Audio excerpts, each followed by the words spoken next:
আমাৰ মগজত দুটা ঘোঁৰা থাকে, এটা পজিটিভ, এটা নিগেটিভ। অৱশেষত সেইটো ঘোঁৰাৰে জয়ী হয় যোনটো ঘোঁৰাক আমি বেছিকৈ খাবলৈ দিম। আৰু এটা নতুন ষ্টৰীলৈ মই পলাজুতি খাওঁ। তো দেৰি নকৰোঁ, আহক ষ্টৰীলৈ যাওঁ। তো ষ্টৰীটো এনেকুৱা ধৰণৰ, এজন যুৱক আছিলে। যুৱকজন এদিন ঘৰৰ আগফালে বাৰান্দাত বহি লৈ বুকু ঢকিয়াই ঢকিয়াই ভাগ্যক দোষাৰোপ কৰি কান্দি আছে। সকলো দুখ ভাগ্যক দিছে আৰু ভাগ্যক গালি পাৰি পাৰি জোৰ জোৰকৈ কান্দিছে। তেওঁ কৈছে, মোৰ সকলো শেষ হৈ গ'ল, সকলো হেৰুৱালোঁ, মোৰ পিতৃয়ে দি থৈ যোৱা সম্পত্তিও মই হেৰুৱালোঁ। তেনেকৈ ধৰি খুব কান্দিছে। তাৰমানে তেওঁৰ পিতৃয়ে তেওঁৰ যুৱকজনক অজস্ৰ ধন সম্পত্তি দি থৈ গৈছিলে, কিন্তু যুৱকজনে সকলো উৰাই দিলে, সকলো শেষ কৰি পেলালে। শেষ কৰি সকলো দুখ ভাগ্যক দি পেলাই ভাগ্যক দোষাৰোপ কৰি কান্দি আছে। আৰু তেনেতে এজন মানুহ পথচাৰী ৰাস্তাতে গৈ আছিলে, গৈ থাকি দেখা পালে যে এজন যুৱক ভাগ্যক দোষাৰোপ কৰি ভাগ্যক গালি পাৰি কান্দি আছে। মানুহজন তেওঁৰ ওচৰলৈ কাষ চাপি আহিলে, আহি পেলাই যুৱকজনক ক'লে যে তুমি ভাগ্যক দোষাৰোপ কৰি ভাগ্যক দুখ দি ইমান কিয় কান্দি আছা? তোমাৰ ভাগ্যটো বহুত দূৰ গুচি গ'ল, সেই পাহাৰৰ শিখৰত আছেগৈ। গতিকে যোৱা, তুমি ভাগ্যক লৈ আহাংগৈ। তোমাৰ ভাগ্যক লৈ আহিলে তোমাৰ সকলো প্ৰব্লেম চল্ভ, তোমাৰ টকা পইচা সুখ শান্তি সকলো ঘূৰাই পাবা। তেতিয়া যুৱকজনে মনতে হাঁহিলে যে মানুহজনে কি কথা কৈছে, ভাগ্য দূৰলৈ গুচি গ'ল আৰু তাক লৈ গুচি আহিব লাগে। থেত বুলি কৈ তাৰমানে মানুহজনৰ কথা ইগন'ৰ কৰি ভিতৰলৈ গুচি গ'ল। ৰাতি হ'ল, ৰাতি ভাত পানী খাই যুৱকজন শুলে। শোৱাৰ পিছত গভীৰ টোপনি, আৰু টোপনিতে সপোন দেখা পালে। সপোনত দেখা পালে যে পাহাৰৰ শিখৰত ভাগ্য ৰৈ কান্দি আছে, আৰু ভাগ্যই ছেম একেই যুৱকজনৰ দৰে দোষাৰোপ কৰি কৰি কান্দি আছে, আৰু কান্দি কান্দি আহি যুৱকজনৰ বুকুত জাপ মাৰি দিলে। আৰু তেনেকৈ যুৱকজন সাৰ পাই গ'ল। যুৱকজন সাৰ পাই দেখা পালে যে, চিন্তা কৰিলে যে সঁচাকৈ দেখোন ভাগ্য পাহাৰৰ শিখৰত আছে, মই এতিয়া ভাগ্যক লৈ আহিব লাগিব। গতিকে পলম নকৰি চাহ পানী খাই পেলাই ৰাতিপুৱাই ভাগ্যক বিচাৰি পাহাৰৰ শিখৰলৈ গ'ল। পাহাৰ শিখৰলৈ যাত্ৰা কৰিলে। যাত্ৰা কৰি গৈ গৈ গৈ গৈ হাবি পালেগৈ। হাবিতে এটা বাঘ শুই আছিলে, ডাঙৰ বাঘ এটা শুই আছিলে। বাঘটো দেখা পাই সি বাঘটোক নেদেখা বাহ ধৰি পেলাই আঁতৰি আঁতৰি যাব ধৰিলে। তেনেকুৱাতে বাঘটোৱে মাত মাতিলে, হৌৰা, তুমি ক'ত যোৱা? এইখিনিলৈ আহাচোন। যুৱকজন কাষ চাপি গ'ল। তুমি চিন্তা নকৰিবা, মই তোমাক নাখাওঁ, কাৰণ মই অসুস্থ, মই বেমাৰী, গতিকে মই তোমাক খাব নোৱাৰোঁ। কিন্তু তুমি ক'লৈ যোৱা? তেতিয়া যুৱকজনে ক'লে যে মোৰ সকলো হেৰুৱাই পেলালোঁ, সকলো সম্পত্তি, সকলো টকা পইচা, সুখ শান্তি সকলো হেৰুৱাই পেলালোঁ। গতিকে মই ভাগ্যক বিচাৰি যাওঁ, ভাগ্যক লৈ আহোঁ। ভাগ্য সেই পাহাৰৰ শিখৰত আছে, গতিকে ভাগ্যক লৈ আহোঁ। ভাগ্যক লৈ আহিলে মোৰ সকলো ঘূৰাই পাম, মোৰ টকা পইচা সুখ শান্তি সকলো ঘূৰাই পাম। তেতিয়া বাঘটোৱে ক'লে যে ঠিক আছে, তুমি যোৱা, কিন্তু ভাগ্যক মোৰ কথাও সুধিবাচোন যে মই কিয় অসুস্থ হৈ পৰিলোঁ, কিয় বেমাৰ, ইয়াৰ কাৰণ কি, মোৰ বেমাৰটো কি? তেতিয়া যুৱকজনে ক'লে ঠিক আছে, মই সুধি আহিম বুলি কৈ আগুৱালে। তাৰপিছত আগুৱাই গৈ গৈ গৈ গৈ এখন ফলৰ বাগিচা পালে, আৰু তেতিয়া খুব ভোকো লাগিছিলে যুৱকজনৰ। ওচৰতে এখন নদী বৈ আছিলে, নদীতে মুখ হাত ধুলে, ধুই এটা ফল খাওঁ বুলি ফল এটা ছিঙিলে, ছিঙি মুখত দিলে। মুখত দি কামোৰটো মাৰোঁতে গম পালে যে এইটো বহুত টেঙা। থুৱাই দিলে। থুৱাই দিয়াৰ পিছত তেনেকুৱাতেই বাগিচাৰ মালিক আহি পাই ওচৰত পালেহি, ফলৰ বাগিচাৰ মালিকে সুধিলে যে কি হ'ল? তেতিয়া যুৱকজনে ক'লে ইমান টেঙা।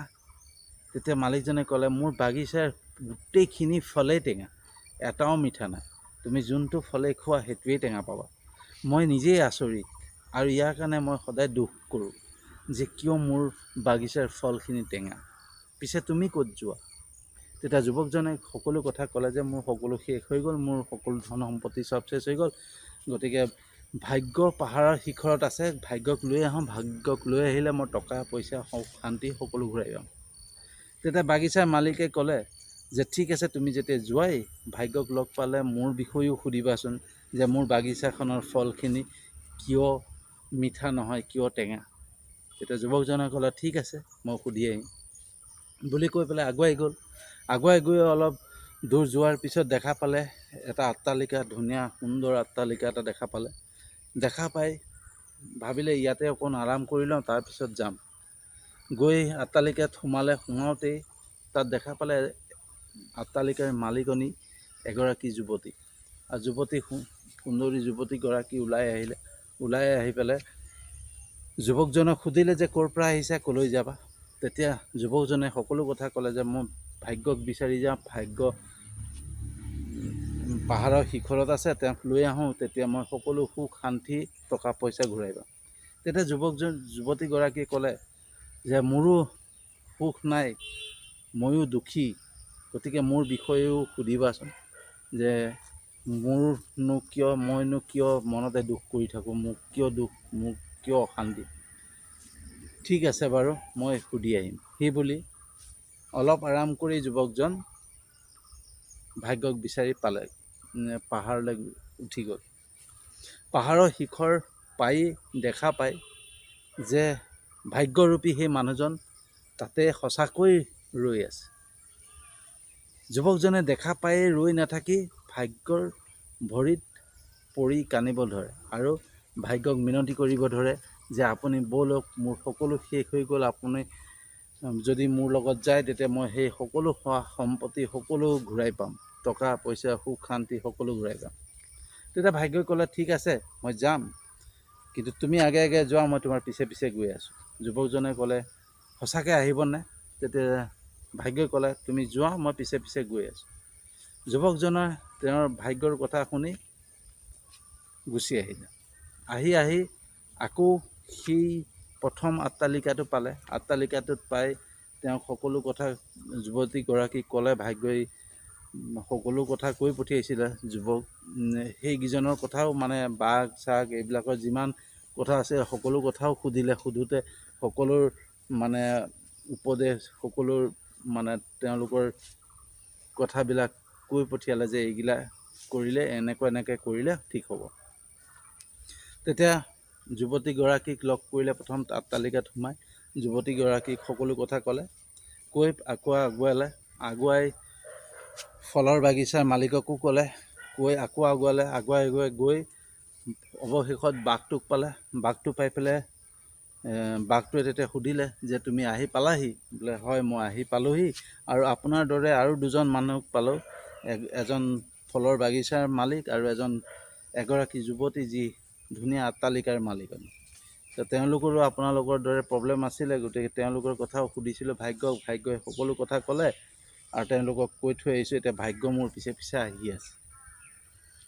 তেন্তে হ'লে বাঘটোৱে ক'লে যে তেন্তে হ'লে কোৱাচোন যে শেষত যোনগৰাকী যুৱতীক লগ পাইছিলা, সেই যুৱতীগৰাকীৰ বিষয়ে ভাগ্যই কি ক'লে?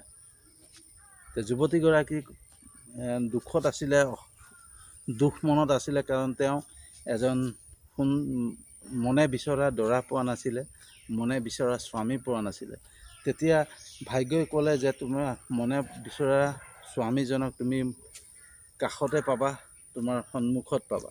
আৰু যুৱতীগৰাকীয়ে মোকে দেখা পাই মোকে মানে ক'লে যে বিয়াৰ প্ৰস্তাৱ দিলা আৰু গোটেই সম্পত্তিৰ মালিক তুমি হ'বা বুলি কৈ মোক ক'লে, কিন্তু মোৰ পিছে পিছে ভাগ্য আহিছে, মই তাইৰ কথা কিয় শুনিম বুলি কৈ তাৰ পৰা মই যেনে তেনে বাচি গুচি আহিলোঁ।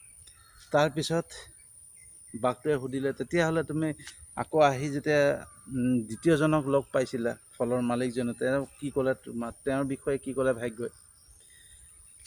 তো ফলৰ মালিকজনৰ বিষয়ে ভাগ্যই ক'লে যে ফলৰ বাগিচাৰ কাষত যোনখন নৈ বৈ আছে, সেই নৈৰ তলত তাৰমানে সোণৰ টোপোলা, সোণৰ খনি আছে। সেই সোণখিনিক আঁতৰাই দিলে, আঁতৰাই দিয়াৰ পিছত সেই পানীখিনি ফলৰ বাগিচাত দিলে ফলখিনি মিঠা হ'ব, নতুবা বেলেগ ফালৰ পৰা এখন পানী দিয়াৰ ব্যৱস্থা কৰিব লাগিব, তেতিয়াহে ফলৰ হেৰিটো মিঠা হ'ব। তেতিয়া ফলৰ বাগিচাৰ মালিকে তোমাক কি ক'লে? তেতিয়া ফলৰ বাগিচাৰ মালিকে ক'লে যে তুমি অলপ সময় ৰোৱা, মই নদীটো খান্দি পেলাই সোণখিনি উলিয়াই তোমাৰ হাতত দি পঠিয়াম। তুমি কি কৰিলা? মই কি কৰিম? মই তাৰ পৰা সেই সোণৰ কাৰণে ৰৈ থাকিম নেকি? মোৰ পিছে পিছে ভাগ্য আহি আছে, গতিকে ভাগ্য আহি আছে যেতিয়া মোৰ সকলো সম্পত্তি সকলো পামেই, গতিকে মই সেইকাৰণে তাত দেৰি নকৰি গুচি আহিলোঁ।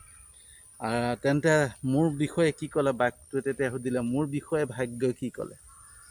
তেতিয়া যুৱকজনে ক'লে যে ভাগ্যই ক'লে আপোনাৰ বেমাৰ পৰা সুস্থ হ'ব পাৰিব, আপুনি যি বেমাৰ হৈ আছে তাৰ পৰা সুস্থ হ'ব পাৰিব, কিন্তু আপুনি এজন পৃথিৱীৰ আটাইতকৈ বেছি মূৰ্খ মানুহ এজনৰ মাথাটো খাই দিব লাগিব, তেতিয়া আপুনি সুস্থ হৈ পৰিব।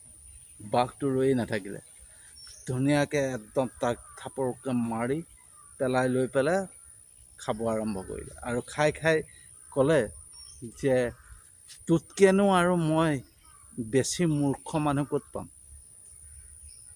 বুলি কৈ বাঘে তাক খাই পেলালে। এই ষ্টৰিটোৰ পৰা এটা সুন্দৰ মেছেজ ল'ব পাৰি, এটা সুন্দৰ বাৰ্তা ল'ব পাৰি। আমি সদায় যিকোনো ক্ষেত্ৰতে আমাৰ যেতিয়া নিজৰ ভুলৰ বাবে কিবা এটা হৈ যায়, যেতিয়া আমাৰ সকলো হেৰুৱাওঁ বা আমি ফেইলৰ হওঁ, তেতিয়া আমি ভাগ্যক দোষাৰোপ কৰোঁ, ভাগ্যক দুখ দিওঁ। প্ৰত্যেকটো ক্ষেত্ৰতে আমি ভাগ্যক দুখ দি পেলাই সান্তনা লৈ বহি থাকোঁ। কিন্তু আচলতে ভাগ্যক দুখ দি লাভ নাই, কাৰণ যি আমি কৰিছিলোঁ সেইটো আমাৰ নিজৰ ভুলৰ কাৰণে হৈছিলে।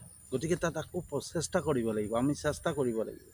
আৰু তাৰ পিছতো আমি কিছুমান মানুহে কি কৰোঁ যে আমি আনৰ ভৰসা কৰোঁ, আনৰ কথা চিন্তা কৰোঁ, আনৰ কথা ভাবোঁ যে মানুহে কি ক'ব, মানুহে কি কৰিব, বা আমি কেতিয়াবা পৰামৰ্শ ল'বলৈ যাওঁ যে কি কৰিলে ভাল হ'ব, এইটো কৰিলে ভাল হ'বনে নাই, এইটো মই কৰিব বিচাৰিছোঁ, এইটো কেনেকুৱা হ'ব, যে আনৰ সুধিব যাওঁ, আনৰ ভৰসা কৰোঁ। আনৰ ভৰসা কৰি যদি আমি ৰৈ থাকোঁ নহয়, সেই যুৱকজনৰ নিচিনা হ'ব। আমাৰ হাতলৈ যিখিনি অপৰচুনিটি আহে, যিখিনি সুযোগ আহে, সেই সুযোগবিলাক আমি হেৰুৱাই হেৰুৱাই গৈ থাকিব লাগিব। যেনেকৈ যুৱকজনে ভাবিছে যে মোৰ পিছত ভাগ্য আহি আছে, গতিকে মোক আৰু কি লাগে, গতিকে সেইকাৰণে প্ৰথম অপৰচুনিটি যি সুযোগ পাইছিলে আট্টালিকা সকলো সম্পত্তিৰ মালিক হ'লহেঁতেন, কিন্তু সেয়াও হেৰুৱালে। দ্বিতীয়তে সেই সোণখিনি, যিখিনি সোণ নদীখনত আছে, সকলো সোণ তেওঁৰ হাতত গতাই দিম কৈছিলে, সেই সুযোগো হেৰুৱালে। গতিকে তেনেকেই আমি আমাৰ হাতলৈ যিখিনি সুযোগ আহে, সেই সুযোগখিনি আমি হেৰুৱাই পেলাই যাওঁ, আমাৰ অপৰচুনিটিখিনিক হেৰুৱাই থাকোঁ। কিয় হেৰুৱাওঁ? যে আমি আনৰ ভৰসা কৰোঁ, আনৰ কথা শুনো, আনৰ কথা ভাবোঁ। তাৰপিছত যেতিয়া আমাৰ একো নহয় নহয়, তেতিয়া আমি ভাগ্যক দোষাৰোপ কৰোঁ। চাবচোন আপুনি, এজন ক্ৰিকেটাৰে যেতিয়া ক্ৰিকেট খেলি থাকে, যেতিয়া বেটিং কৰে, প্ৰত্যেকটো বলকে ট্ৰাই কৰে, প্ৰত্যেকটো বল, যিকেইটা বল তেওঁৰ ফালে আহে, প্ৰত্যেকটো বল খেলিবৰ কাৰণে, হিট কৰিবৰ কাৰণে ট্ৰাই কৰে। কাৰণ কোনটো বল কোন সময়ত ছিক্স হ'ব, কোন সময়ত বাউণ্ডেৰী মাৰিব, বেটছমেনজনেও নাজানে। ক্ৰিকেটাৰ যোনজন বেটছমেন, সেই বেটছমেনজনেও নাজানে যে মোৰ কোনটো বল ছিক্স মাৰিব পাৰিম, এইটো বলকে যে মই ছিক্স মাৰিব পাৰিম বা 4 মাৰিব পাৰিম, বাউণ্ডেৰী মাৰিব পাৰিম, তেওঁ নাজানে। সেইকাৰণে প্ৰত্যেকটো বলকে ট্ৰাই কৰে, প্ৰত্যেকটো বলকে হিট কৰিবলৈ ট্ৰাই কৰে। তো আমি আমাৰ হাতলৈ যিখিনি অপৰচুনিটি আহে, যিখিনি আমাৰ সুযোগ আহে, প্ৰত্যেকটো সুযোগকে আমি ট্ৰাই কৰিব লাগে, প্ৰত্যেকটো সুযোগকে আমি ল'ব জানিব লাগিব। প্ৰত্যেকটো সুযোগে ফেইল হয়েই, মানুহ ফেইল হয়। ফেইল হ'লেই বুলিয়ে যে আমি হাৰ মানি ল'ব লাগে, আমি ভাগ্যক দোষাৰোপ কৰিব লাগে, সেইটো কথা নহয়। আমি সেই বলটোক ধৰিব লাগিব, যোনটো বল বাউণ্ডেৰীলৈ যায়, যোনটো বল আমি বাউণ্ডেৰী মাৰিব পাৰোঁ, সেই বলটোৰ সুযোগ বিচাৰি থাকিব লাগিব। আৰু সেই বলটোৰ সুযোগ বিচাৰিবৰ কাৰণে কি কৰিব লাগিব? যিমানখিনি অপৰচুনিটি আহে, যিমানখিনি আমাৰ সুযোগ আহে, প্ৰত্যেকটো সুযোগতে টুকুৰ মাৰিব লাগিব, প্ৰত্যেকটো সুযোগকে আমি হিটিং কৰিব লাগিব। তেতিয়া আমি ভাগ্যক দোষাৰোপ কৰিব নালাগে। কিন্তু আমি সাধাৰণতে কি কৰোঁ যে আমাৰ কিবা এটা হ'লেই ভাগ্যক দুখ দিওঁ, আৰু আমি শুনো আমি কাৰ ভৰসা কৰোঁ? যিজন পিছত ৰৈ থাকে, যি কমেণ্ট কৰি থাকে, এইটো নকৰিবা, সেইটো নকৰিবা, এইটো কৰিলে বেয়া, এইটো কৰিলে ফচি যাবা, এইটো কৰিলে ফচি যাবা, ভাল কাম এটা কৰা, ভাল আগবাঢ়ি যোৱা, বেলেগ চাকৰি এটা বিচৰা, আমুক এটা বিচৰা, এই আমুক তামুক ঢেৰ মানে কমেণ্ট কৰা মানুহ ঢেৰ থাকে, কিন্তু আপোনাক সহায় কৰা বা আমাক সহায় কৰা বস্তুটো বিচাৰি দিয়াৰ মানুহ কোনো নাথাকে। গতিকে নিজৰ কৰ্ম, নিজৰ দায়িত্ব নিজেই পালন কৰিব লাগে, তেতিয়াহে মানুহ আগুৱাই যাব পাৰে। প্ৰত্যেকটো সুযোগ ল'ব লাগিব, তেতিয়া আমি ভাগ্যক দুখ দিব নালাগে। গতিকে মোৰ জীৱনত যিমানখিনি সুযোগ আহিছে, হয় মই ফেইলৰ হৈছোঁ, কাৰণ কেলৈ ফেইলৰ হৈছে, সেইখিনি সুযোগ মোৰ বাবে নহয়, ঈশ্বৰে ভগৱানে সেইখিনি সুযোগ মোৰ বাবে দিয়া নাছিল, সেইকাৰণে মই ফেইলৰ হৈ গৈ আছোঁ। কিন্তু কোনোবা এটা আছে মোৰ বাবে, যোনটো সুযোগত মোৰ বাউণ্ডেৰী মাৰিব পাৰি। গতিকে প্ৰত্যেকটো সুযোগ মই গ্ৰহণ কৰি গৈ থাকিম, সেয়াই মোৰ কৰ্তব্য। তো আজিৰ ষ্টৰি ইমানতে সমাপ্ত। তো কেনেকুৱা লাগিলে জনাব, যদি ভাল লাগিছে মোৰ ভিডিঅ'টো লাইক কৰিব, শ্বেয়াৰ কৰিব, কমেণ্ট কৰিব, আৰু লগতে মোৰ ফেচবুক পেজটোত ফ'ল' কৰি দিব আৰু ইউটিউব চেনেলটো ছাবস্ক্ৰাইব কৰিব। আপোনালোকৰ এই লাইক কমেণ্টৰ উৎসাহে, সাহসে মোক প্ৰেৰণা যোগাব, উৎসাহ যোগাব মই আৰু এটা ষ্টৰি আপোনালোকলৈ আগুৱাই দিবলৈ। ধন্যবাদ।